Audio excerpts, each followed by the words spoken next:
Hi, and welcome to part 3 of 16 reasons why most real estate professionals will sell less than 20 homes in 2020. Hi, this is Paul Calloway with Unity Home Group and eXp Realty.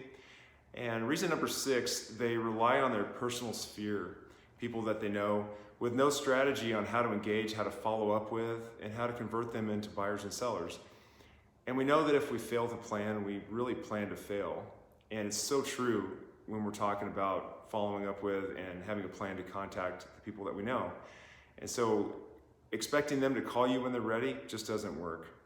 Number 7, they miss calls frequently and don't return them. You know, if a consumer is ready to make a decision or they have questions, especially when it comes to real estate, if you don't answer, you don't call back, they're not going to wait. They're going to call someone else. So really important. Number 8, they're not in an environment that's conducive for growth, both personal and professional, where they feel that they can learn, celebrate with others that are high achievers, and just plug in to a group that are like-minded and that are really wanting to achieve some similar commitments and goals. And number 9, they will just not invest in any training outside of the minimum state required training to keep their license active. You know, it's a minimum for a reason, and there's so much more out there. There's, you know, books and there's webinars, there's videos, there's seminars that you can attend. I would just encourage you to always keep learning. It's just key, especially in our industry that keeps changing.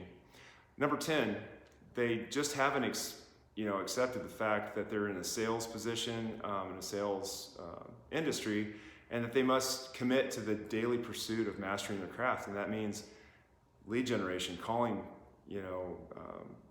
reaching out through text, reaching out through videos, things that maybe they're just not super comfortable with. So number 11, they just don't have an adequate lead source or lead flow to bring new buyers and new sellers into their world where they can make connections and make those relationships to where they can sell more homes and work with more buyers. So that's a really a tough one sometimes, because especially with folks that are just starting out, those systems are not cheap. You know, it's not inexpensive. It can cost a lot to get started. There's definitely many different ways to do it, many different ways to look at it.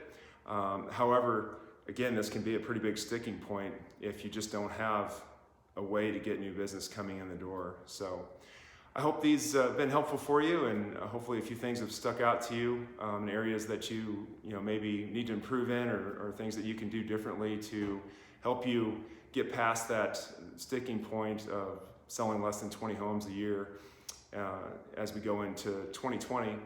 And so I hope you all have a great rest of the weekend, and I will talk to you in our next video coming up. We'll finish up this series, and we'll talk about numbers 12 through 16 as far as reasons that most real estate professionals won't sell more than 20 homes in 2020.